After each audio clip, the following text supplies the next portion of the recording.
The stars looked cold in the darkness of space. Among them, 800 alien warships moved like deadly sharks through the void. They belonged to the Zephyrian Empire, the strongest military force in this part of the galaxy. Their ships were massive, covered in thick armor and powerful weapons. Each one could destroy a small planet. Admiral Vexthul stood on the bridge of his command ship. He was tall, with blue-green skin and 4 arms. His golden eyes watched the screens that showed his fleet. This was the largest armada the Empire had ever sent to fight. Today they would crush the human colony on Haven's Rest. The humans were new to space. They had only left their home planet 50 years ago. The Empire had been watching them, studying their weak ships and simple weapons. Humans seemed soft, emotional, and easy to defeat. That's what all the reports said. Admiral, called Tactical, Officer Kreshta from her station. Her voice was nervous. I'm getting strange readings from Sector 7. Vexthul turned his 4 eyes toward her. Kreshta was young but very good at her job. She never made mistakes with the sensors. What kind of readings? He asked. Kreshta's hands moved over her controls. The main screen showed empty space with small dots of light. There's something there, but it's wrong. The energy signature is human, but the power levels don't match anything in our files. Other officers on the bridge stopped their work to listen. The bridge became quiet except for the soft hum of machines. Show me the exact numbers, Vexthul ordered. The screen changed to show rows of data. Vexthul looked at the numbers and felt his blood turn cold. The power reading was impossible. No human ship should have that much energy. Their biggest warship was like a small fishing boat compared to Empire vessels. Run the scan again, he said. There must be an error. Kreshta's fingers flew over her controls. She ran the scan 3 more times. Each time the results were the same. Something was out there and it was very powerful. Sir, whispered Communications Officer Jelak. His voice shook. I'm picking up an energy pattern. It matches. The classified files from Proxima. The bridge fell silent. Every officer knew about Proxima even though they weren't supposed to. 3 years ago, an Empire battle group had attacked the human system of Proxima Centauri. 12 Imperial warships had gone in to destroy human settlements. Only 3 ships came back. The survivors told an impossible story. They said a single human ship had fought all 12 vessels for 6 hours.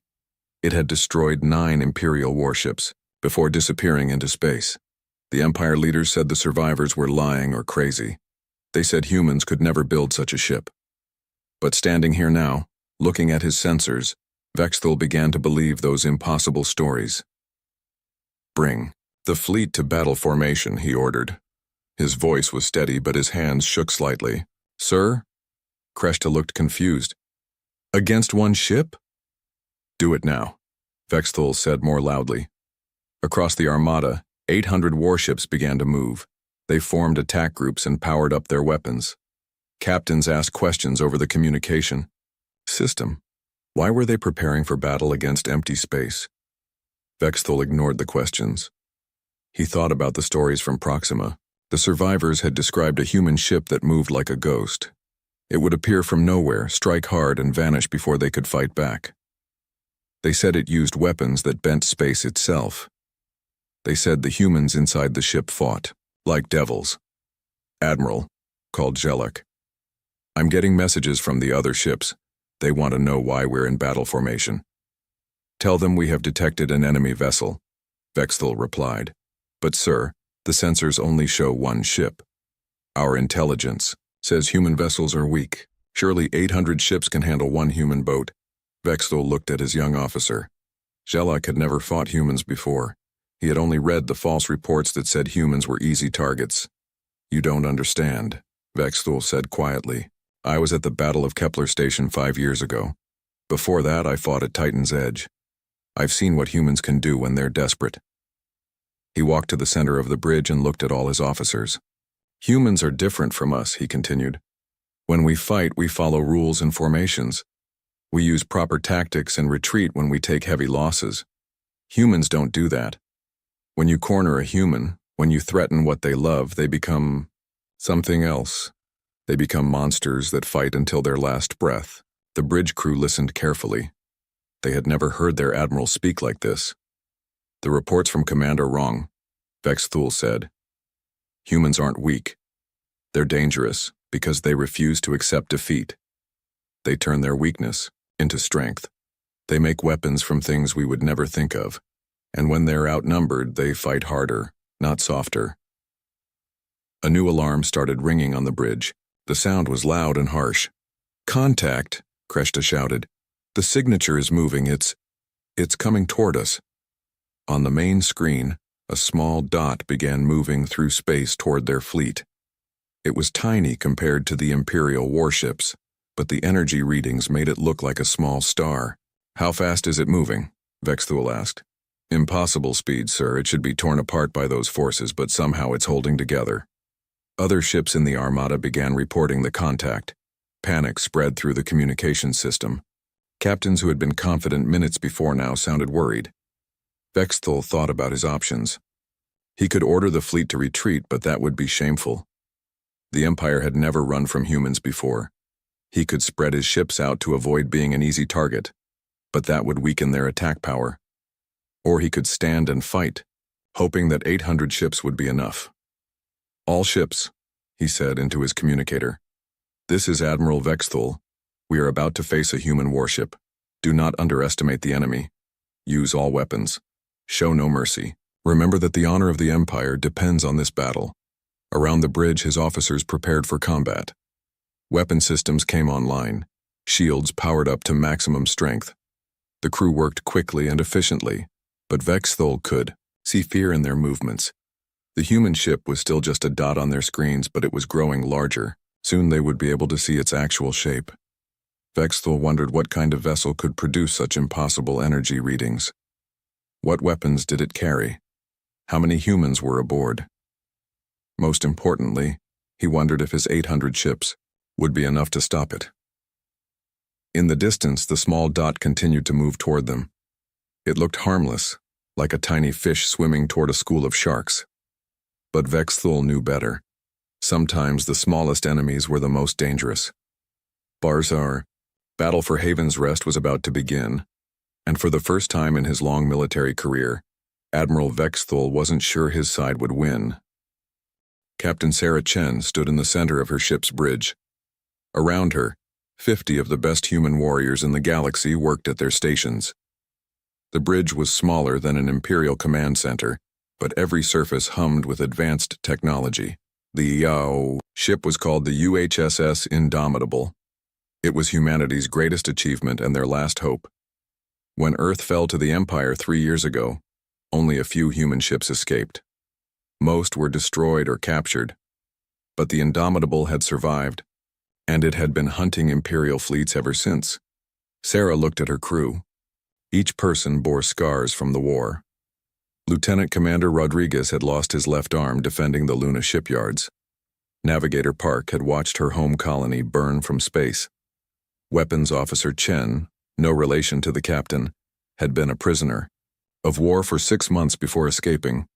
But they were here, alive and fighting. That's what mattered. Captain, called Sensor Officer Kim from her station. I count 800 enemy vessels. They're forming attack patterns. Sarah nodded. Good. They're scared. When the Empire is scared, they make mistakes. The Indomitable was not like other human ships. When Earth scientists knew they were losing the war, they had built this vessel using every advanced technology they could create. The ship's hull was made from quantum phase metal that could bend space around it. Its weapons used pure energy torn from stars.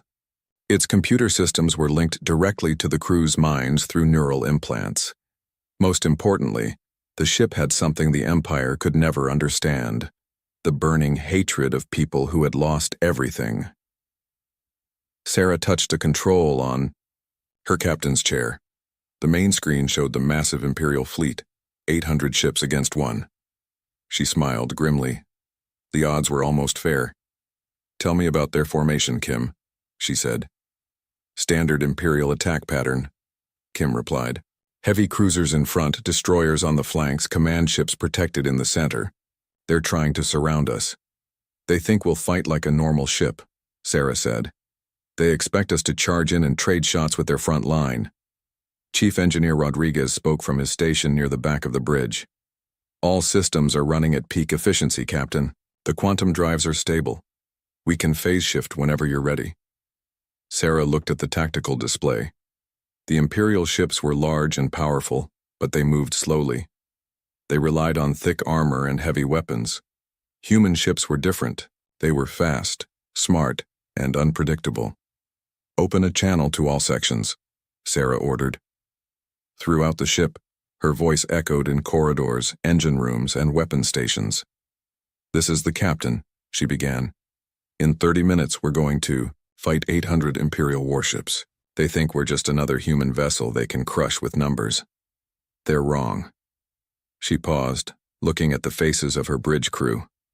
Each person was ready to die for this mission. We are the crew of the Indomitable, she continued.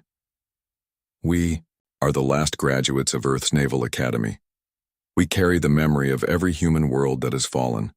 We fight not just for revenge, but for the future of our species. The ship's internal communication system carried responses from every section. Voices called out agreements and battle cries. These weren't just soldiers. They were the survivors of humanity's darkest hour. The Empire thinks humans are weak because we feel emotions, Sarah said. They think our anger makes us sloppy. Our love makes us soft. They don't understand that these emotions are our greatest weapons. She activated the ship's neural link system. Immediately, her mind connected with the Indomitable's computer core. She could feel the ship's power flowing through her thoughts. Around the bridge, her crew made similar connections. Their individual minds joined together into something greater. We don't fight fair, Sarah said, both aloud and through the neural link. We fight smart. We use their strength against them. We make them afraid. Tactical Officer Nakamura called out from his station. Captain, they're moving into final attack position, weapons powered and ready. Good, Sarah replied. Kim, are we still invisible to their main sensors? Yes, ma'am. The quantum phase cloak. He's holding. They know we're here, but they can't get a clear target lock. Sarah smiled. The Indomitable had technology that the Empire's scientists said was impossible. Human engineers had taken theoretical physics and turned it into working weapons. They had pushed every system beyond safe limits because safe limits wouldn't win this war. Rodriguez, give me everything the engines can handle, she ordered. Yes, Captain. Quantum drives at 110% capacity. We can maintain this for about 6 hours before risking core failure. That should be enough time, Sarah said. She thought about the colony world they were protecting. Haven's Rest had 2 million human civilians, families, children, elderly people who had escaped from Earth when it fell.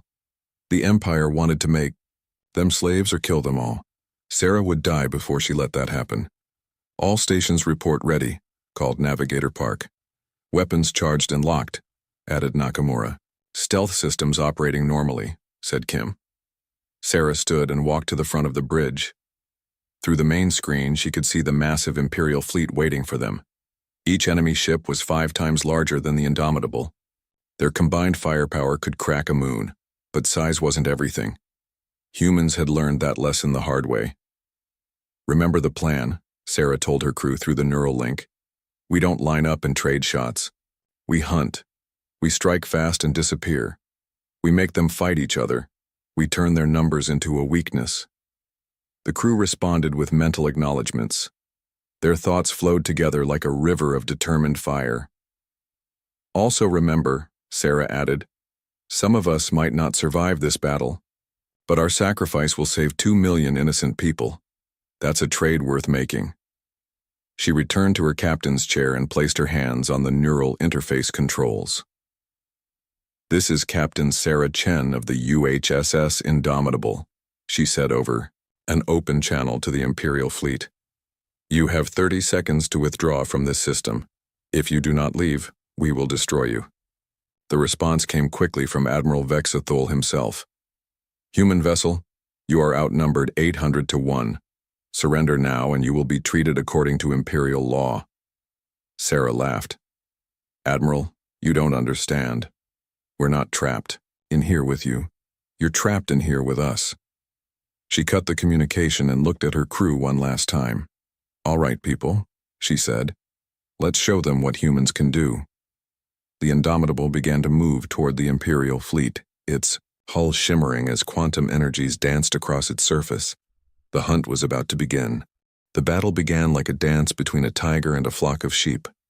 The Indomitable moved through space with impossible grace, while the Imperial ships struggled to track its movements.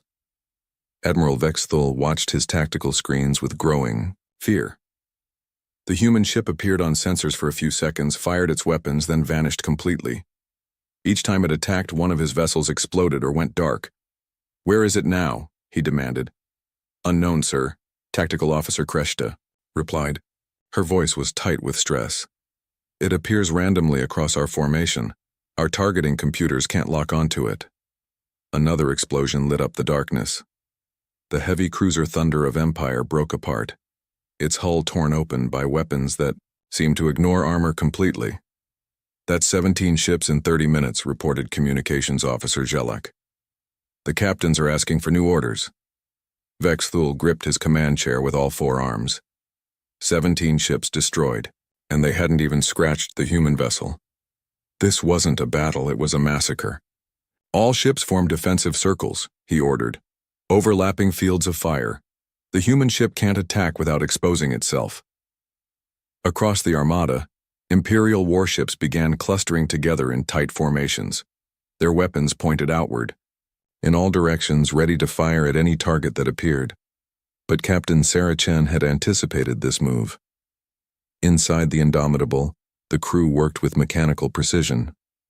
Their minds were linked through the neural network, allowing them to think and act as one organism. They're clustering, reported Sensor Officer Kim through the mental link. Just like we expected. Perfect. Sarah's thoughts flowed back to the crew. Rodriguez, prepare the Ghost Protocol. Chief Engineer Rodriguez's mind touched the ship's quantum drives. The Indomitable began to phase in and out of normal space, creating multiple false sensor signatures. To the Imperial scanners, it looked like dozens of human ships were attacking from every direction. The clustered Imperial formations opened fire on empty space, their weapons creating brilliant light shows but hitting nothing. Worse, in their panic, some Imperial ships fired on their own allies. Sir, Kreshta called out on the Imperial command ship. Thermal Lance and Void Striker are firing on each other. They think the other one is the human ship. Vexthul watched in horror as two of his heavy cruisers tore each other apart. The human vessel was using their own formation against them. Cease fire! Cease fire! He broadcast to all ships. Verify targets before shooting. But the damage was done. The Imperial formation was falling apart. Ships scattered in all directions, each captain trying to avoid both the human ship and friendly fire. Sarah smiled grimly as she watched the chaos through her ship's sensors. The Imperial fleet was doing half her work for her. Now we really hurt them, she thought to her crew. Nakamura, target their command vessels. We cut off the head, and the body dies. Weapons Officer Nakamura's mind merged with the ship's targeting. Computer. The Indomitable's main weapon, the Helios cannon, began charging with power stolen from a captured star. The human ship materialized behind Admiral Vexthul's command vessel. For a moment, both ships hung motionless in space. Contact! Kreshta screamed. It's right behind us. Vexthul spun around to look at the rear tactical display. The human ship was smaller than his command vessel, but energy readings showed it, was preparing to fire a weapon of incredible power. All weapons, fire on that ship, he ordered. The Imperial command vessel's guns opened fire, sending streams of plasma and particle beams toward the Indomitable. But the human ship's quantum phase, armor bent the incoming weapons around it. The deadly energy passed harmlessly through empty space. Then the Helios cannon fired. The beam of pure stellar energy cut through the command ship's shields like they were made of paper. It carved a burning line across the vessel's hull, disabling weapon systems and killing hundreds of Imperial soldiers. But Vexthul's ship didn't explode. The Indomitable had damaged it, not destroyed it. Why didn't they finish us? Jelak asked, his voice full of confusion. Vexthul understood immediately. The human captain wasn't trying to destroy every ship. She was sending a message. I could have killed you all, but I chose not to. Fear me. It was brilliant psychological warfare. Sir, Kreshta reported, we're getting reports from across the fleet. The human ship is attacking command vessels and communication relays. They're trying to blind us. Vexthul realized the human strategy. Cut the communications, destroy the command structure, and let chaos do the rest. Without coordination, his 800 ships were just 800 individual targets. Open emergency channels, he ordered. All captains ignore the command structure, fight as independent units. Use any tactics you think will work. But removing central command created new problems. Some Imperial captains retreated to safe distances. Others charged forward in desperate attacks. A few froze in place, unsure what to do. The Indomitable hunted through this confusion like a shark in bloody water. It would appear, strike, and vanish before the Imperial ships could respond. Each attack was surgical and precise. Captain Chen felt the strain of the battle through the neural link. The crew's minds were tired from hours of high-intensity combat. The ship's systems were running beyond safe limits. They couldn't keep this pace forever. Damage report, she thought to her crew. Quantum drives at critical temperature. Rodriguez responded mentally. We need to reduce power or risk explosion. Hull stress fractures on decks 4 through 7, added Damage Control Officer Williams. The phase shifting is tearing us apart. Casualties? Sarah asked. 12 injured, 3 dead, Medical Officer Park replied. Lieutenant Santos was killed when a plasma conduit exploded. Ensign Taylor died at his post in engineering. Sarah felt each loss like a physical wound. These weren't just crew members. They were the last hope of humanity. Every death weakened them all. But they couldn't stop. 2 million civilians on Haven's Rest were counting on them. How many Imperial ships left? She asked. 437 operational, Kim reported. We've destroyed or disabled 363. Nearly half the enemy fleet was gone, but the remaining ships were adapting to human tactics. They moved unpredictably, kept their weapons ready, and avoided clustering together. Admiral Vexthul, despite his damaged command ship, was proving to be a smart opponent. He was learning from each encounter and passing new strategies to his surviving captains. They're getting better at fighting us, Navigation Officer Park observed through the neural link. Then we get better too, Sarah replied. That's what humans do. We adapt. She studied the tactical display, looking for new weaknesses to exploit. The Imperial fleet was spread across thousands of cubic kilometers now, making it harder to hit multiple targets quickly, but spread out also meant isolated, and isolated ships were vulnerable. New plan, Sarah thought to her crew. We stop hunting the pack and start picking off stragglers. One ship at a time, far from the others. Make them afraid to be alone. The Indomitable changed course, heading toward an Imperial destroyer that had drifted too far from its allies. The ship's crew didn't realize they were about to become the next target in humanity's dance of death. The battle was far from over, but the Empire was learning a hard lesson. Never corner a human with nothing left to lose. 6 hours into the battle, the Indomitable was dying. Captain Sarah Chen could feel it through the neural link. Every damaged system, every failing component, every crew member pushed beyond their limits. The ship had destroyed over 400 Imperial vessels, but the cost had been terrible. Chief Engineer Rodriguez was dead, killed when the main reactor overloaded during their last attack. Weapons Officer Nakamura lay unconscious in the medical bay, his neural link severed by feedback from the targeting computer. Status report, Sarah said aloud, her voice hoarse from hours of combat. Hull breaches on 6 decks, reported damage. Control Officer Williams. Life support failing in sections C and D. We're venting atmosphere. Quantum drives are critical, added Acting Engineer Park. One more phase shift might cause a core explosion. Weapons at 60% power, called out Temporary Weapons Officer Kim. The Helios cannon needs 4 hours to recharge fully. Sarah looked around her bridge. Half the stations were empty or manned by people who weren't trained for those jobs. Blood stained several control panels where crew members had been injured by exploding consoles. Through the main screen, she could see the remaining Imperial fleet.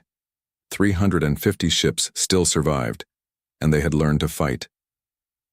They moved in coordinated patterns, covered each other's blind spots, and kept their weapons ready at all times. Admiral Vexthul had proved to be a worthy opponent. Even with his command ship damaged, he had managed to hold his fleet together and adapt to human tactics. "Captain," Communications Officer Torres said quietly, "we're receiving a transmission from Haven's Rest. The colony administrators want to know if we need help." Sarah almost laughed. Help from civilian transport ships against Imperial warships? It would be suicide. "Tell them to prepare for evacuation," she replied. "If we fail here, they need to run." The neural link carried waves of exhaustion and pain from her crew. They had given everything, but it might not be enough. The Empire still had hundreds of ships, and the Indomitable was falling apart. Sarah closed her eyes and thought about her options. They could retreat, try to repair their ship, and fight another day. But that would leave Haven's Rest defenseless. The Imperial fleet would destroy the colony within hours. They could continue the hit-and-run attacks, but their ship wouldn't survive much longer. Eventually, the quantum drives would explode, or the hull would break apart completely. Or they could try something desperate. "All remaining crew to the bridge," Sarah announced over the ship's communication system. Within minutes, 37 survivors gathered in the cramped space. They were all that remained of the Indomitable's original crew of 50. Each face showed the strain of the long battle. "I'm not going to lie to you," Sarah began. "Our ship is dying. We've lost good people and we're barely holding together." She gestured toward the screen showing the Imperial fleet. "But we've also proven something important today. We've shown the Empire that humans don't break easily. We've made them afraid." The crew listened silently. They knew their captain was building up to something dangerous. "However," Sarah continued, "fear isn't enough. If we retreat now, they'll attack Haven's Rest. 2 million people will die or become slaves. I won't let that happen." She walked to the center of the bridge and activated the main tactical display. "There is one option left. Protocol Omega." The crew exchanged worried glances. Protocol Omega was theoretical, a desperate battle plan that had never been tested. It involved pushing every system beyond Redline and linking all surviving crew members directly to the ship's core computer. "Protocol Omega will turn us into a weapon," Sarah explained. "Our minds will become part of the ship's targeting system. Our life force will power the weapons. We'll become something between human and machine." "What are the survival chances?" asked Navigator Park. Sarah met her eyes directly. "Unknown. No one has ever tried it before. The neural stress might kill us all. The ship might explode from the power overload." "But if it works?" Williams pressed. "If it works, we become something the Empire has never seen. We become a vessel powered by pure human will." The crew was quiet for a long moment. Each person understood what Sarah was asking. She wanted them to risk everything on an untested plan. "Captain," said Medical Officer Chen, "even if we survive Protocol Omega, what's the end goal? We still can't destroy 350 ships." Sarah smiled grimly. "We don't need to destroy them all. We just need to reach Admiral Vexthul's command ship. We phase shift directly through their defenses and show them something impossible. We prove that human technology and determination can overcome any odds." "And then?" Park asked. "Then we give them a choice. They can continue fighting and watch us take their entire fleet with us when we die. Or they can surrender and learn that humans are not just another species to be conquered." The crew considered this. It was insane, dangerous, and probably impossible. But they had been fighting impossible odds all day. "I'm in," William said first.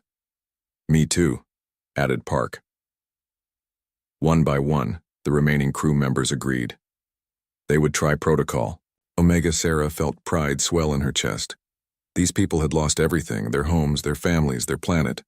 But they hadn't lost their courage. "All right," she said. "Connect to your neural interface stations. We're going to show the Empire what happens when you back humans into a corner." The crew moved to positions around the bridge. Each person sat down and placed their hands on neural interface controls. Sarah took her position at the captain's station. Protocol Omega authorization, she said clearly. Captain Sarah Chen, authorization code Alpha 779. The ship's computer responded with a mechanical voice. Protocol Omega confirmed. Warning, this procedure has not been tested. Survival probability unknown. Do you wish to continue? Continue, Sarah said firmly.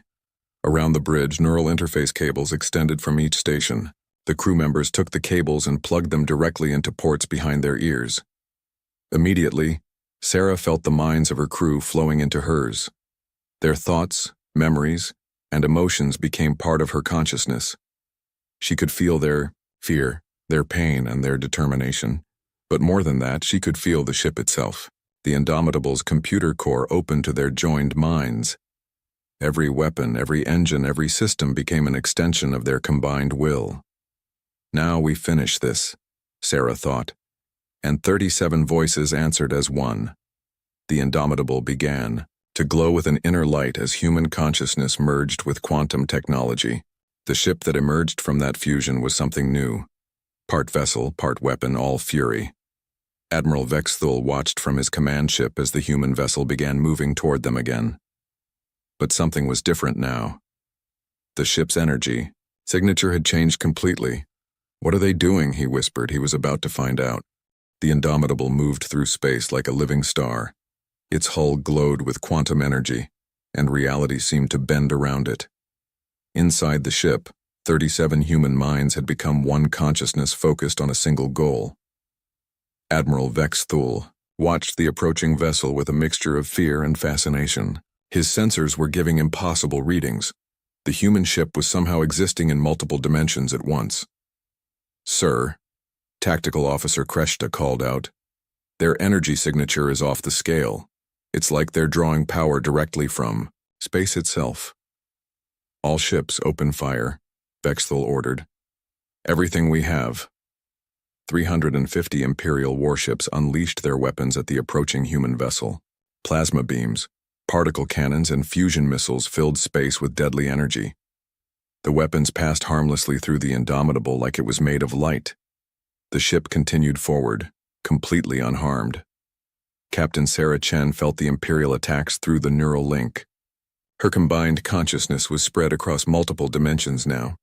She could see past, present, and possible futures all at once.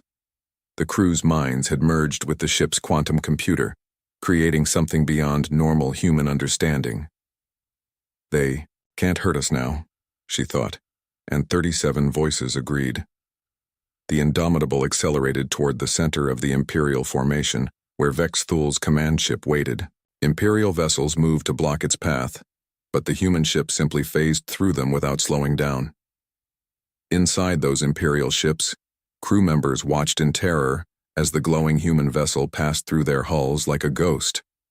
They felt no damage, but they understood they had witnessed something impossible. Admiral, Communications Officer Zelak reported with a shaking voice, the human ship just passed through the cruiser Eternal Might. No damage to either vessel, but, sir, that's not possible. Vexthul stared at his screens. The human ship was now only a few kilometers from his command vessel. Its glow was so bright that his cameras had to filter the light to prevent blindness. What do they want? He whispered. His answer came through a direct communication channel, but the voice that spoke wasn't just Captain Chen's. It was dozens of voices speaking as one, human consciousness amplified beyond individual existence. Admiral Vexthul of the Zephyrian Empire, the merged voices said. We are the crew of the UHSS Indomitable. We are what humanity becomes when you threaten everything we love. The Indomitable came to a stop directly in front of the Imperial command ship. The two vessels faced each other across a few hundred meters of space. We have shown you that your weapons cannot harm us, the voices continued. We have demonstrated that human technology can surpass your understanding. Now we give you a choice. Vexthul found his voice. What choice? You can continue this battle. We will phase our ship through your vessel's core and detonate our quantum drives. The explosion will destroy both ships and most of your fleet. You will lose everything and we will die as we lived, fighting for our people." The Imperial bridge fell silent. Every crew member understood what they were hearing. The humans were offering to die in order to take the entire Imperial fleet with them. Or, the voices from the Indomitable continued, "You can choose to learn. You can discover that humanity is not just another species to be conquered. We are evolution itself. Beings who refuse to accept limitations, who turn every defeat into a lesson, every impossible situation into an opportunity." Vexthul thought about everything he had witnessed during this battle. A single human ship had fought 800 Imperial vessels for 6 hours, and won. They had used technology that shouldn't exist and tactics that defied military logic. But, more than that, they had shown something the Empire had never encountered: the willingness to sacrifice everything for others. The humans on the Indomitable could have fled hours ago. Instead, they had stayed to protect people they had never met. "What are you asking for?" Vexthul said. "Surrender your fleet," the voices replied. "Not to us, but to the possibility of something better. Learn from us as we learn from you. Help us build a future where war is not the only answer to disagreement." The Imperial Admiral looked around his bridge. His crew members were staring at him, waiting for his decision. Behind them, 350 warships waited for orders. Vexthul had been a soldier all his life. He had conquered dozens of worlds for the Empire. He had never retreated from a battle or surrendered to an enemy. But he had also never faced an enemy like this. "You're asking me to abandon everything I believe in," he said. "No," the voices replied, and now Vexthul could hear individual emotions within them. "We're asking you to expand what you believe in, to consider that strength comes from protection, not conquest. That true victory means everyone survives." Inside the Indomitable, Sarah Chen felt the strain of maintaining Protocol Omega. The neural fusion was burning through their life force like fire. They couldn't hold this state much longer, but she could also feel something else through the quantum link: uncertainty in the Imperial fleet. Ships that had been ready to fight were now hesitating. Crews were questioning orders for the first time in their lives. "Decide quickly," she said through the merged consciousness. "We are dying to maintain this state. In 10 minutes, our ship will explode whether we choose it or not." Vexthul closed his 4 eyes and thought about his options. He could order his ships to retreat and wait for the human vessel to destroy itself, but that felt cowardly. He could order a final attack, but his weapons had already proved useless against the Indomitable's current state. Or he could do something unprecedented in Imperial history. "All ships," he said into his communicator. "This is Admiral Vexthul. Stand down from battle stations, lower shields and power down weapons." "Sir?" Kreshita looked shocked. "You heard me," Vexthul said firmly. He opened a channel to the Indomitable. "Captain Chen, I am ordering my fleet to surrender, not because you have defeated us with superior firepower, but because you have shown us something we did not know existed." "What have we shown you?" the voices from the Indomitable asked. "That there is more than one way to be strong," Vexthul replied. The glow around the Indomitable began to fade. The ship's hull became solid again as the crew disconnected from protocol. Omega. On the bridge, 37 humans collapsed in their chairs, exhausted but alive. Sarah Chen opened her eyes and looked at the main screen. Around them, Imperial warships were powering down their weapons and lowering their shields. The battle was over. "This is Captain Sarah Chen of the UHSS Indomitable," she broadcast on all frequencies. "The fighting stops here. Today we learned something important: that enemies can become allies when they choose understanding over conquest." 3 months later, the first joint human Imperial research station was established in orbit around Haven's Rest. Scientists from both species worked together to study the quantum technologies that had made the battle possible. Admiral Vexthul requested reassignment from military command to diplomatic service. He became the first Imperial ambassador to human space. Captain Chen and her crew recovered from their injuries and were assigned to escort the new research station. The Indomitable became a symbol of hope rather than war, and throughout the galaxy, other species began to hear a new legend: They whispered about the humans who had faced impossible odds and won, not through violence, but through the courage to offer peace when they could have chosen destruction. The legend said that humans were different from all other species. When cornered, they didn't just fight harder. They found ways to turn their greatest enemies into their greatest friends. And in the cold darkness between stars, that legend grew stronger with each telling. Jack Morrison never wanted to be a diplomat. The tall, broad-shouldered man with short-cut gray hair and piercing blue eyes had spent 20 years in the military.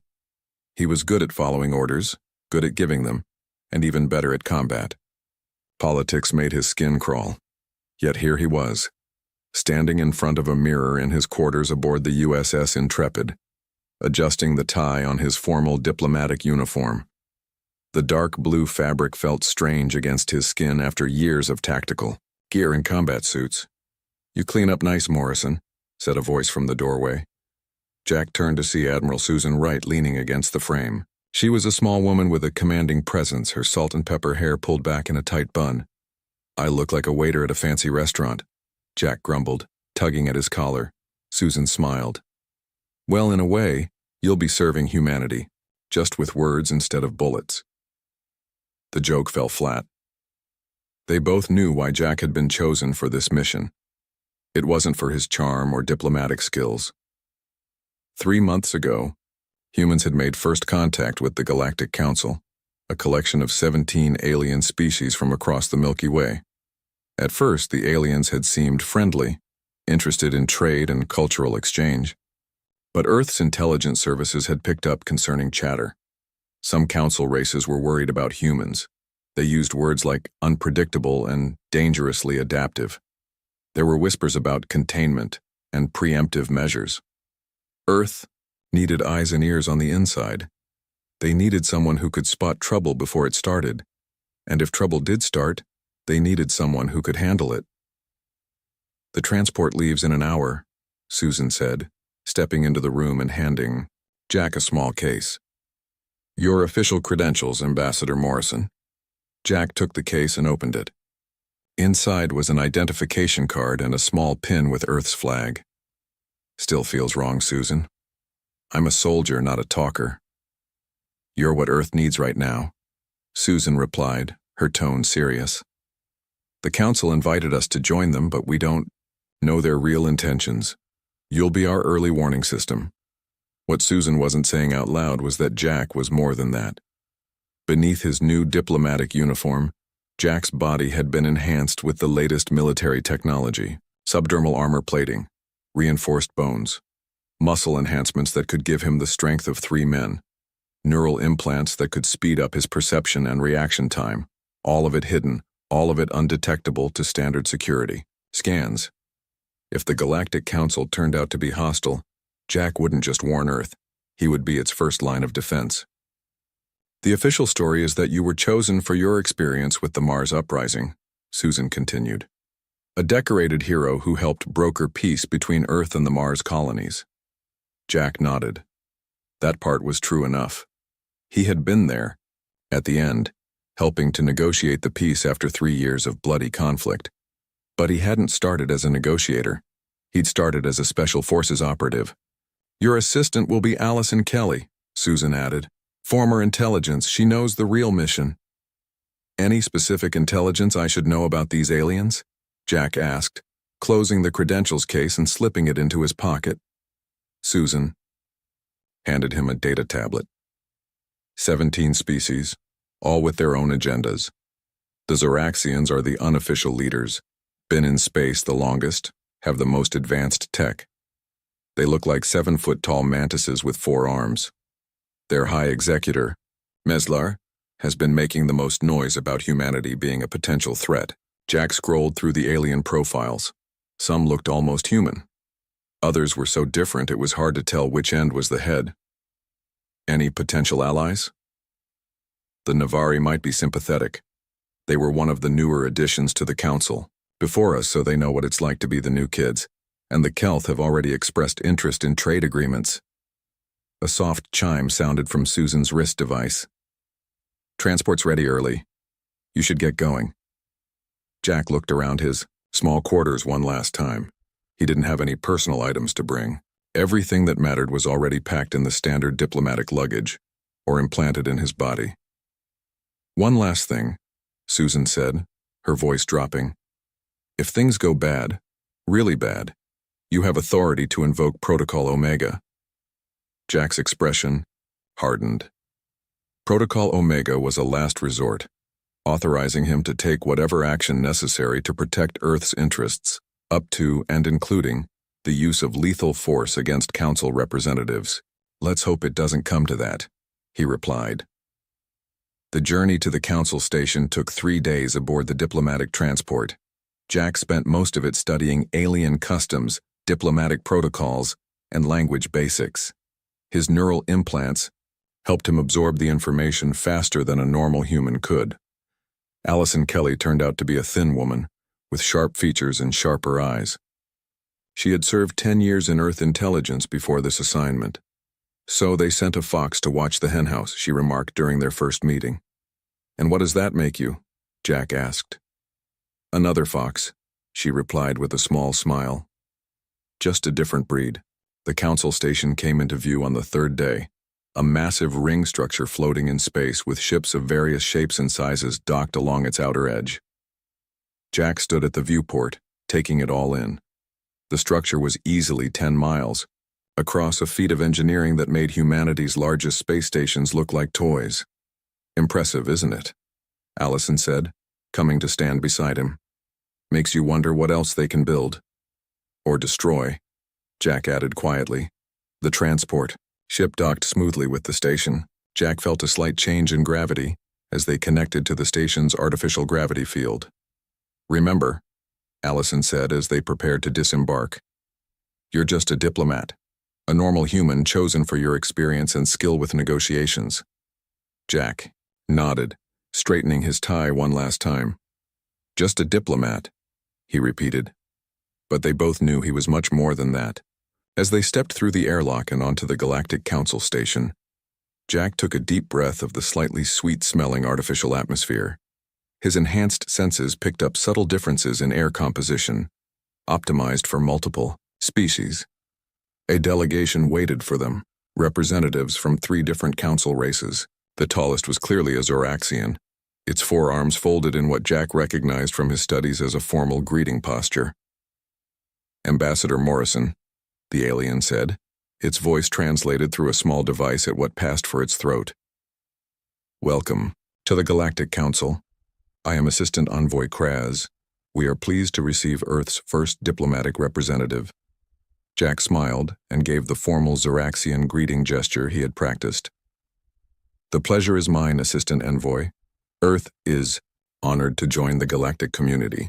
As they were led deeper into the station, Jack's enhanced eyes scanned everything. Security checkpoints, camera positions, the weapons carried by station security. His brain cataloged it all automatically, building a mental map. Just a diplomat, he reminded himself. But if the Council's true intentions were hostile, they would learn too late that Earth had sent them something else entirely. Death in a perfectly tailored suit.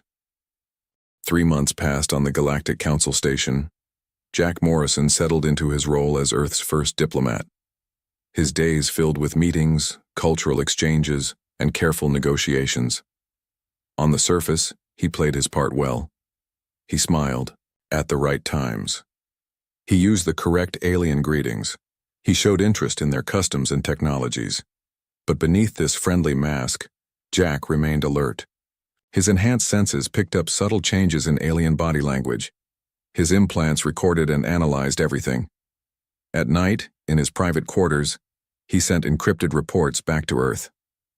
Some council members are warming to us, he told Allison Kelly one evening as they reviewed the day's events. The Navari especially. Their representative, Sheev, has invited us to a cultural ceremony next week. Allison nodded, her fingers moving across a data tablet.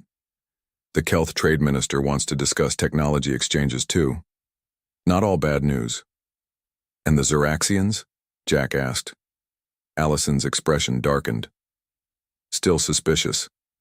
High Executor Meslar keeps blocking our request for deeper cooperation. He's been meeting privately with representatives from 4 other species. Jack frowned. Meslar, the leader of the Zoraxian delegation, had been cold toward humans from the start. The tall, mantis-like alien never missed a chance to point out how primitive Earth technology was compared to Council standards. "Any idea what those meetings are about?" Jack asked. "Nothing concrete," Allison replied. "But my sources say the word containment has come up several times." Jack's enhanced hearing picked up a soft beep from his private communication terminal. Before Allison could hear it, he moved to his desk and checked the incoming message. His expression remained neutral, but his pulse quickened. "What is it?" Allison asked, noticing the subtle change in his posture. "An invitation," Jack said, turning the screen so she could see. "From High Executor Meslar himself, a private meeting tomorrow with several senior council members, to discuss, and I quote, matters of mutual interest regarding Earth's integration into the galactic community." Allison's eyes narrowed. "That's not normal protocol. Private meetings should be requested through official channels, with topics specified in advance." "Exactly," Jack agreed. "Which means this is either a genuine attempt to break through the diplomatic red tape, or a trap," Allison finished. Jack studied the message again. "The location is odd too, Section 47B. That's in a remote part of the station. Far from the main security hubs and public areas," Allison noted. She looked up at Jack, worry clear in her eyes. "You can't go alone." "The invitation specifically says unaccompanied," Jack pointed out. "Bringing you along would be seen as a violation of their request." "Then refuse the meeting," Allison argued. "Request a proper formal session." Jack shook his head. "If this is legitimate, refusing could damage the progress we've made. And if it's not..." He let the sentence hang unfinished. "If it's not, you could be walking into serious danger," Allison said firmly. Jack gave her a small smile. "That's what Protocol Omega is for." The next day, Jack dressed in his formal diplomatic attire. The dark blue suit looked ordinary, but it was far from it. The fabric contained thin layers of armor that could harden instantly against impact. The tie clip housed a small communication device linked directly to Allison's terminal. And beneath it all, Jack's enhanced body was a weapon waiting to be unleashed. "The security scans will detect any weapons," Allison reminded him as he prepared to leave. "Good thing I'm not bringing any," Jack replied calmly. He made his way through the station's corridors, nodding politely to aliens he passed. The station was a marvel of engineering, with sections designed to accommodate the various biological needs of 17 different species. Some areas had higher gravity, others different atmospheric compositions. As he moved toward Section 47B, the corridors became noticeably emptier. Jack's internal alarm bells were ringing loud and clear. His neural implants kicked into heightened awareness mode, boosting his perception and reaction time. He looked like a calm diplomat walking to a meeting, but inside, he was a coiled spring. The meeting room was at the end of a long corridor. No other doors, no other exits, a perfect place for an ambush. Jack paused before entering, taking a deep breath. He adjusted his cuffs, activating the subdermal communicator in his right wrist. Entering now, he subvocalized, knowing Allison would hear him through the secure channel. "If you don't hear from me in 30 minutes, contact Earth Command." The door slid open smoothly. Jack stepped inside and immediately assessed the room. Larger than expected, 6 Zoraxian guards instead of the usual 2 for diplomatic meetings. High Executor Meslar sat at a table with 3 other council members, a Dravek, a Zonti, and a Hestrian. All species known to align with Zoraxian interests. No recording devices visible, no other humans or neutral witnesses. Jack's internal threat assessment spiked, but his face remained pleasantly neutral. Ambassador Morrison, Meslar's translator, rendered his clicking speech into English. "Thank you for agreeing to this informal discussion." "High Executor," Jack nodded respectfully. "I'm always happy to find ways to improve communication between Earth and the Council." "Please sit." Meslar gestured to an empty chair with one of his 4 arms. The other three remained unnervingly still. Jack took the offered seat, noting its position. Back to the wall, facing all four aliens and with a clear view of the guards.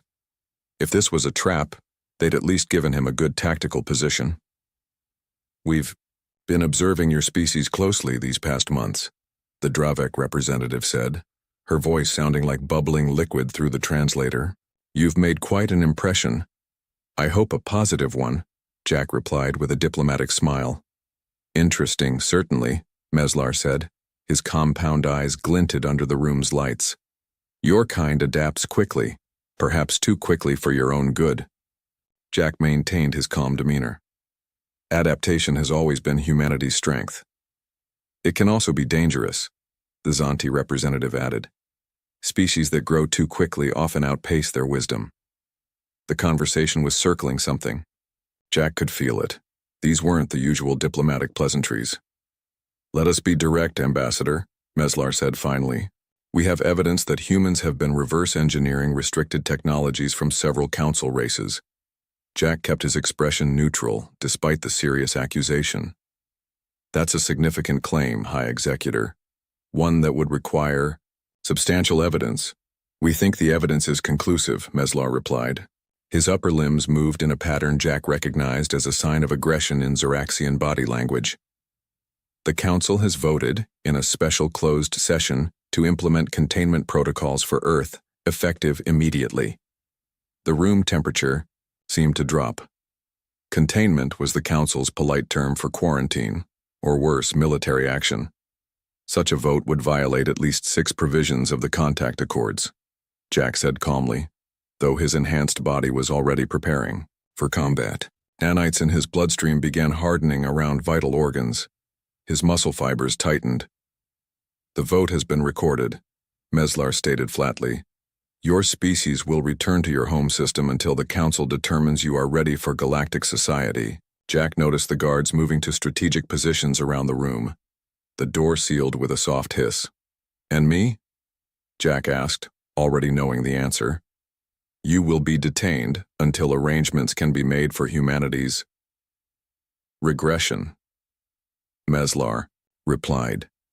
A guard moved forward with restraints. Jack remained perfectly still, his heart rate steady despite the adrenaline now flooding his system. "I respectfully reject these terms and request immediate communication with my government," Jack stated firmly. "That won't be possible," Meslar said. "Resistance will only make this more difficult for your species." The guard reached for Jack's arm. It was a simple gesture that would change everything. "Please reconsider your actions," Jack said, his voice carrying a subtle warning that none of the aliens recognized. "There are diplomatic solutions available." The guard's clawed hand clamped onto Jack's wrist. It was at that precise moment that the aliens learned their terrible mistake. They had brought a soldier to a diplomatic meeting. Worse, they had threatened his planet. And worst of all, they had laid hands on him first. For Jack Morrison, everything suddenly became very clear. Diplomacy had failed. Protocol Omega was now in effect. Time seemed to slow down for Jack Morrison. The Zeraxian guard's clawed hand gripped his wrist tightly, ready to place the restraints on him. In that moment, Jack made his choice. Diplomacy had failed. Earth was threatened. Protocol Omega was now active. Protocol Omega initiated. Jack subvocalized, activating his full combat systems. The change was immediate, but invisible to the aliens.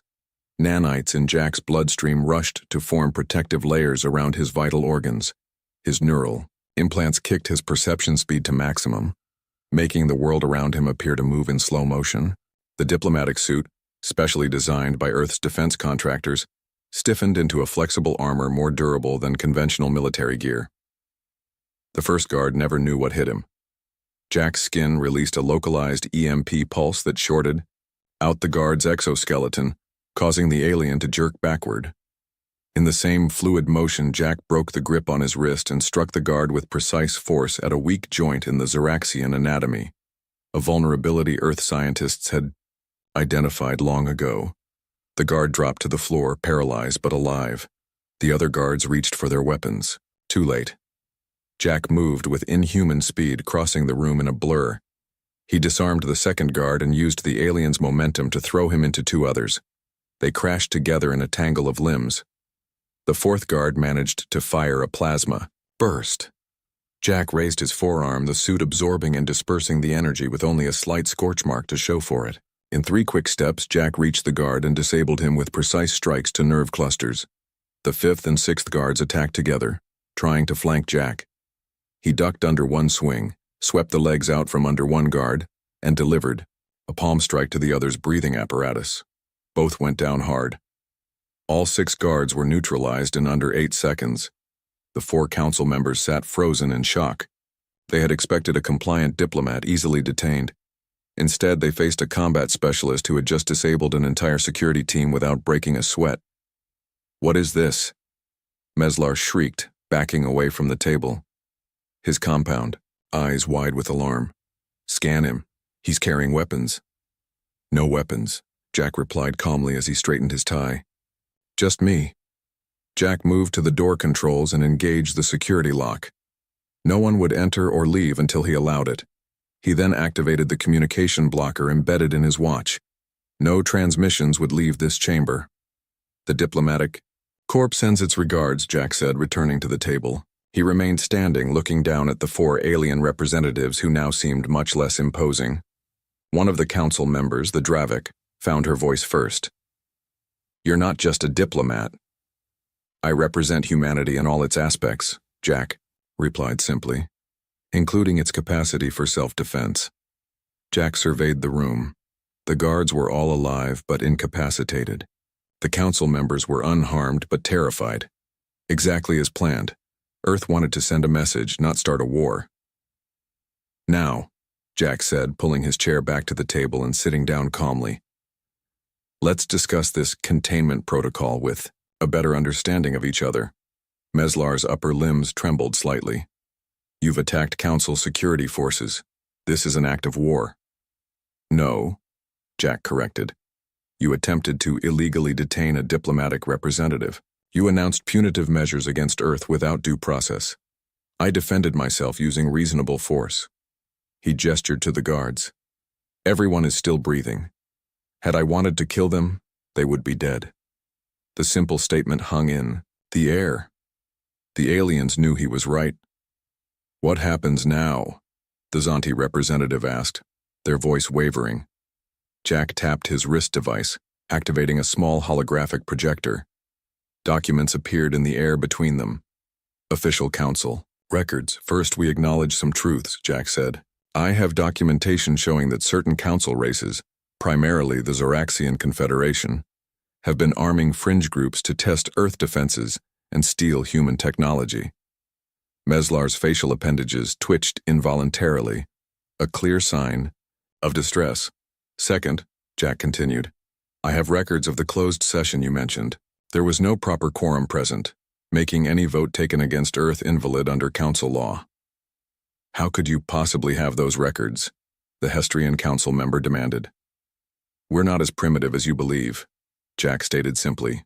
"Earth has been developing technologies in parallel with the Council for decades. We simply took different paths." Jack switched off the holographic display. "We have 2 options now. First option, I report this incident to the full Council, complete with evidence of your violations. There would be serious consequences for all of you." The aliens exchanged nervous glances. "What's the second option?" the Dravik asked cautiously. "We recognize that fear often drives bad decisions," Jack said. "You feared humanity's rapid advancement. We feared your technological superiority. Fear made us both prepare for conflict instead of cooperation." Jack leaned forward. "Humanity doesn't want war, counselors. We want partnership, but we will not be contained, controlled, or conquered." "You expect us to simply forget this display?" Meslar demanded, gesturing at his fallen guards. "I expect you to remember it," Jack corrected, "just as I'll remember your attempt to bypass diplomatic norms and imprison me. Let's call it a cultural exchange. You've learned about humanity's capacity for self-defense, and we've learned about the depth of your concerns." Jack tapped his wrist device again, and the station's communication system suddenly reactivated. I've just sent documentation of today's events to select members of the full council, those with reputations for fairness. I've also included a human proposal for mutual technological exchange and security protocols that address your legitimate concerns while respecting our sovereignty. The Hestrian representative spoke up. The full council will demand explanations for what happened here. Then we'll give them the truth, Jack replied. Partial truth, anyway. There was a misunderstanding about diplomatic protocols. A security officer acted without authorization. The situation escalated briefly, but was quickly contained. No formal charges will be filed by either side. And if we don't agree to this arrangement? Meslar asked, his voice carrying a hint of its former authority. Jack smiled thinly. Then I share everything. The illegal vote, the planned containment action, the armed groups you've been supporting against Earth colonies, and of course the full recording of this meeting from my perspective. The room fell silent as the council members considered their options. Finally, the Dravik representative spoke. I move that we table the containment proposal and review the human counteroffer. One by one, the others agreed. Even Meslar, though his agreement came with obvious reluctance. Jack stood up and straightened his jacket. Excellent. I believe our business here is concluded. He moved to the door controls and disabled the security lock. The guards will recover in about an hour. Minor headaches, nothing more. As Jack prepared to leave, the Dravik representative called out to him. Ambassador Morrison, are all human diplomats like you? Jack paused at the doorway. Each is unique, but they share certain qualities. Will you tell the other council members about what happened here? The Zonti asked nervously. Only if necessary, Jack replied. Diplomacy works best when everyone saves face, but make no mistake. Earth now knows your intentions. Future discussions will proceed with complete transparency. Jack stepped through the doorway, leaving the stunned council members with their unconscious guards. He walked calmly through the station corridors, his suit once again appearing as normal diplomatic attire, not the advanced armor it had briefly become. Allison was waiting anxiously in their quarters. Her face showed immediate relief when she saw him. What happened? She asked. A productive meeting, Jack replied with a slight smile. I believe the Council now has a better understanding of humanity's position in the galaxy. And Protocol Omega? No longer necessary, Jack said, loosening his tie. But the message was delivered. On the other side of the station, whispers had already begun spreading among the alien diplomats. Something had changed. The human representative had entered a private meeting with Meslar and his allies. Hours later, the containment proposal had been withdrawn. The rumors would grow in the days to come. The simple truth was more powerful than any exaggeration. Humanity had come in peace, but they were prepared for war. News spread quickly through the Galactic Council station. No official announcement was made about what happened in that private meeting room, but the changes were obvious to everyone. The Xeraxian guards who had been present were reassigned to distant outposts. High Executor Meslar, once loud in his criticism of humans, now spoke of Earth with careful respect. Most telling of all, the whispered talk of containment stopped completely. 2 weeks after the incident, Jack Morrison sat in the main council chamber, listening to debates about trade routes and border disputes. His expression revealed nothing, but he noticed how other representatives now looked at him differently. Some with newfound respect, others with poorly hidden fear. Allison Kelly leaned close and whispered, Sheev wants to meet with us privately after the session. Jack nodded slightly. Sheev, the Navari representative, had become something of an ally over the past months. Unlike many council species, the Navari had welcomed humanity's addition to the galactic community. When the formal session ended, Jack and Allison made their way to one of the station's private meeting rooms. Sheev was already waiting for them. The Navari was tall and slender with pale blue skin and large, expressive eyes. Like all his species, he moved with a fluid grace that made humans seem clumsy by comparison. Ambassador Morrison, Assistant Kelly. Sheev greeted them warmly. Thank you for coming. Always a pleasure, Counselor Sheev, Jack replied with a genuine smile. Once the door closed behind them, Sheev's formal demeanor relaxed. "The rumors are quite interesting, my friend." "Rumors?" Jack asked innocently. Sheev's mouth curved in what humans had learned was a Navari smile. "About what happened between you and Meslar. Some say you disabled his entire security team single-handed. Others claim you threatened to expose secret Zoraxian operations against Earth colonies." Jack maintained his diplomatic poker face. "Political disagreements often generate colorful stories." "Indeed," Sheev agreed. "Whatever the truth, the balance of power has shifted. Several species who were aligning with the Zoraxians have suddenly become more independent in their thinking. A healthy council benefits from diverse viewpoints," Jack said diplomatically. Sheev studied Jack with those large, knowing eyes. "The Navari have a saying, 'The most dangerous predator wears the face of peace until threatened.' Humanity has similar expressions," Jack acknowledged. "I didn't invite you here just to discuss rumors," Sheev said, his tone becoming more serious. "I have information you should know. The Kelth are ready to formalize a direct trade agreement with Earth, and 3 other species are interested in following their lead." This was significant news. Until now, all trade had to flow through council-approved channels, with heavy restrictions on what technologies could be shared with Earth. "That's a welcome development," Jack said carefully. "Earth has much to offer in exchange for galactic knowledge." "There's more," Sheev continued. "I've been authorized to inform you that the Navari support Earth's petition for full council membership, not just observer status." Jack and Allison exchanged surprised glances. Full membership would give Earth voting rights on all council matters and access to significantly more advanced technologies. "That's unexpected," Jack admitted. "What changed?" Sheev's expression became unreadable even to Jack's enhanced perception. "Let's just say certain council members have developed a new appreciation for humanity's potential." The conversation shifted to more routine matters after that, but Jack understood the unspoken message.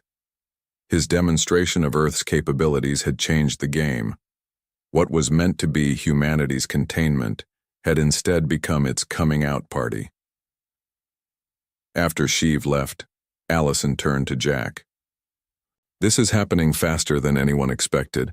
Earth Command predicted it would take years to gain this level of acceptance."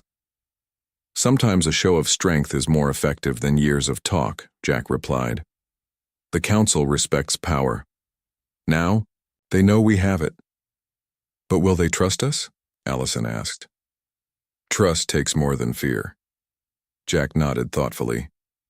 "That's our next challenge. They've seen what humanity can do if threatened. Now we need to show them what we can do as allies." The next day, Jack received a formal request for his presence at a special meeting of the Council Security Committee. As Earth's representative, he had attended these meetings before, but only as an observer with no voting rights. When Jack entered the committee chamber, he immediately noticed something different. Instead of being seated in the observer section, a place had been prepared for him at the main table.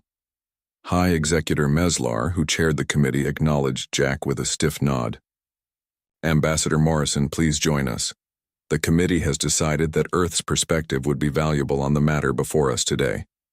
Jack took his seat, careful not to show his surprise at this unprecedented invitation. "Thank you, High Executor. Earth is always ready to contribute to Council security matters." The meeting concerned pirate activity in the Outer Rim territories. Several trade ships had been attacked in recent months, including vessels from 6 different Council species. "Our conventional approaches have proven ineffective," a Dravek commander explained, displaying holographic maps of the attack sites. "The pirates use advanced jamming technology to disable ships before they can call for help."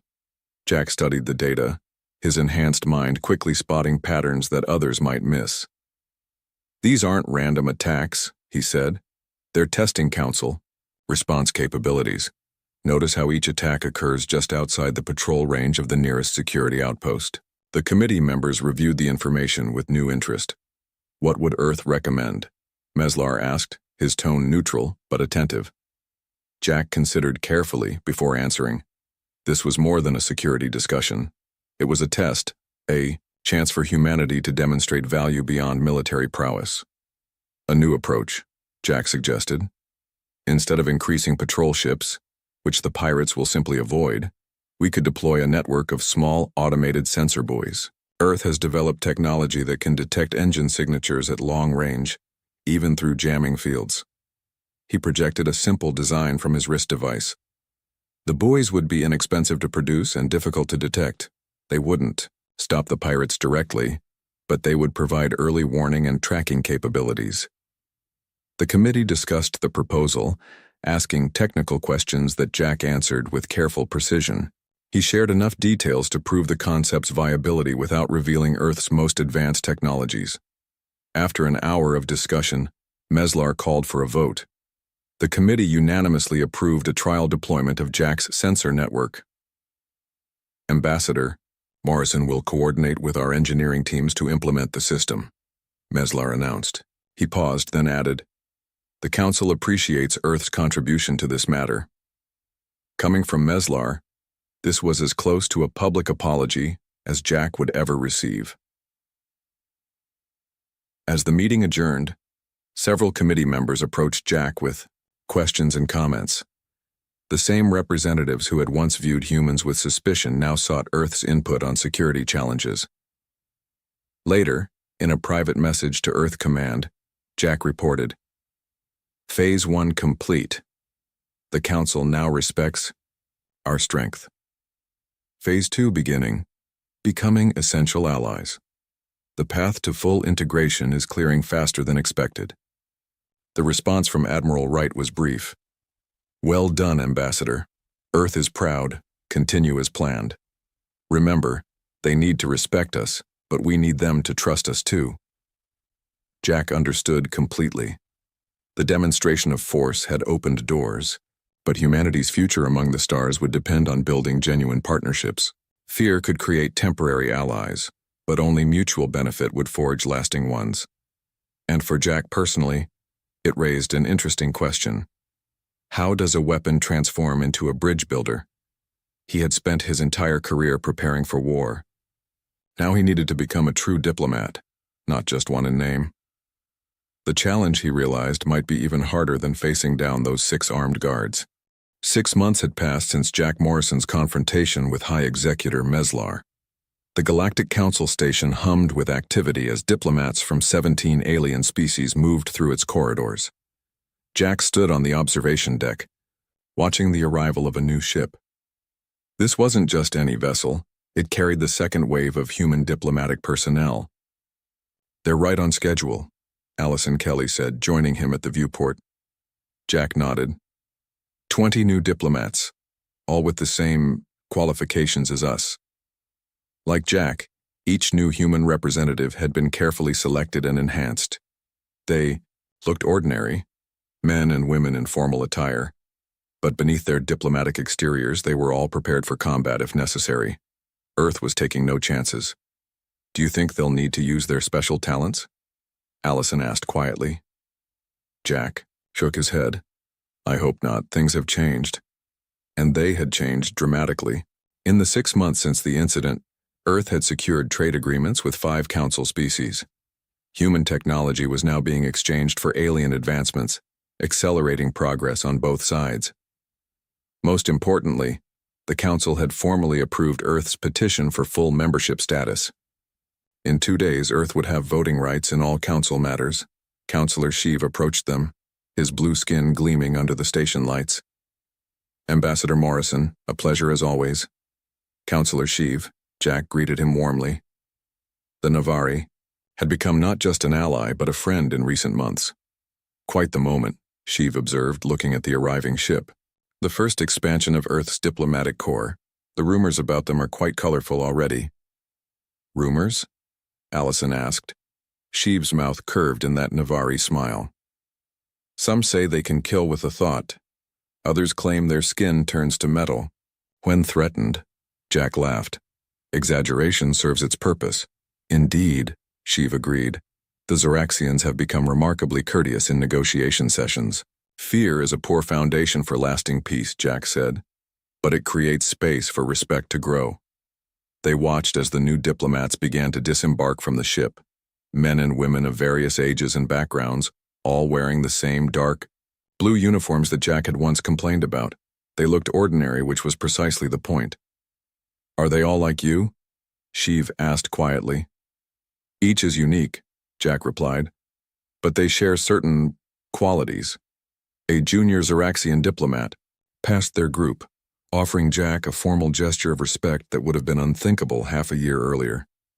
Jack returned the gesture precisely, his enhanced memory recalling the exact protocol. "The council is changing," Shiv observed once the Zeraxian had moved on. "Your incident with Meslar forced many species to re-evaluate their assumptions about technological development and evolutionary paths. That's the thing about humanity," Jack replied, watching his new colleagues disperse throughout the station. "We don't just adapt to environments, we transform them." "And if the environment resists transformation?" the Navari asked. Jack straightened. His cuffs, a habit now recognized throughout the council as a distinctly human gesture. "Then we adapt ourselves instead. Either way we survive, preferably together with new friends, but alone if necessary." The station's announcement system chimed softly, indicating the start of an important council session. Jack, Allison, and Shiv made their way to the main chamber. Today's agenda included the formal introduction of Earth's new diplomatic staff and discussion of a joint scientific mission to explore a newly discovered star system. As they walked, Jack reflected on his journey. 6 months ago, he had been a reluctant diplomat hiding his true nature. Now he moved through the station with confidence, greeted respectfully by representatives of all 17 species. The incident with Meslar had entered council folklore, though the official records mentioned only a minor security misunderstanding. The truth was known only to a few, but the message had spread to many. Humans came in peace, genuinely seeking cooperation and mutual advancement. But if threatened, even their diplomats carried death in a well-tailored suit. The council chamber was already filling when they arrived. Jack took his place at Earth's newly installed permanent seat. As one of the newest council members, Earth's position was near the back, but Jack knew that would change with time. Humanity was patient. High Executor Meslar called the session to order. The Zeraxian leader had maintained his position despite the embarrassment of the incident. Jack had to respect his political resilience. "Today we welcome additional representatives from our newest council member, Earth," Meslar announced formally. "Their contribution to council matters has already proven valuable, particularly in security operations." Jack's sensor buoy network had been a tremendous success, reducing pirate attacks in the Outer Rim by 70%. The technology had showcased humanity's ingenuity without revealing their most advanced capabilities, exactly as Earth Command had hoped.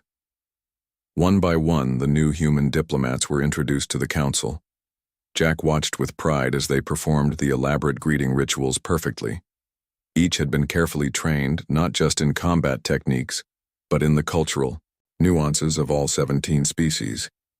After the introductions, the council moved on to discuss the joint scientific mission. Jack listened carefully as representatives debated which species should lead various aspects of the expedition. When Earth was mentioned as a potential leader for the security detail, Jack noted the lack of objection from any member, even the Zoraxians. During a brief recess, Jack stepped out into one of the station's garden areas. These spaces had been designed to provide familiar environments for various species. The Earth section contained trees and flowers from humanity's home planet, a small piece of home in the vastness of space. Admiral Susan Wright's holographic form appeared before him, projected from his wrist device. "Report received, Ambassador. Excellent work." "Thank you, Admiral," Jack replied. Phase 2 is progressing ahead of schedule. The Council now sees Earth as a valuable ally, not just a potential threat. And Meslar's faction? Still cautious, but engaging constructively, Jack said. The incident taught them to respect us. Our subsequent contributions have shown them the benefits of working together. Susan nodded. "And you, Jack? How are you adapting to being a real diplomat instead of just playing one?" Jack considered the question. He had been chosen for this mission because of his combat skills and enhanced abilities. No one, least of all himself, had expected him to excel at actual diplomacy. "It's growing on me," he admitted. "Turns out preventing conflicts can be as satisfying as winning them." "That's good to hear," Susan replied with a smile. "Because Earth Command has approved your request. You're staying on as permanent ambassador, with Allison as your deputy." Jack felt a surprising sense of satisfaction. What had begun as a reluctant assignment had become something more meaningful. He was no longer just a soldier in a diplomat's clothing. He had become a true bridge between worlds. As he returned to the council chamber, Jack passed a group of new human diplomats speaking with representatives from 3 different alien species. They were laughing together, finding common ground despite their vastly different biologies and cultures. This, Jack realized, was the true strength of humanity. Not the enhanced bodies or advanced weapons, but the ability to connect, to adapt, to transform hostility into partnership. Earth had sent him as a weapon disguised as a diplomat, but he had become something more powerful, a diplomat who could be a weapon when necessary. The council session resumed, discussing matters that would shape the future of 17 species, across 3 spiral arms of the galaxy. And humanity, represented by a former soldier who had found a new mission, took its place among the stars.